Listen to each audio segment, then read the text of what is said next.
Hello সবাইকে। তো দেখো আমার ঘরে এই যে গপু এসছে।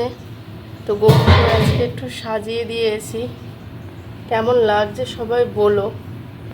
দেখো কত সুন্দর করে সাজিয়ে দিয়েছি যতটা পেরেছি। দেখো গপু আজকে সন্দেশ খাচ্ছে, কত সুন্দর লাগছে। কেমন লাগছে গপুকে বলো, কারণ আমি আগে কোনো দিনই আর কি সাজাইনি, এরকমভাবে কোনো কিছুই হয়নি, যেহেতু আমার ঘরে নেই। এটা পাশে একজনের বাড়ি, আর কাকির গোপাল আর কি। আজকে আমাদের ঘরে এসছে, আজ 2 দিন হয়ে গেছে। দেখো কত সুন্দর লাগছে। আর যেহেতু আজকে বৃহস্পতিবার, তো এই যে আমার পুজো দেওয়া হয়ে গেছে, কমপ্লিট। দেখতে পারছো এদিকে। তো তোমাদের কেমন লাগছে একটু বলো আমাকে অবশ্যই। চলো টাটা সবাইকে।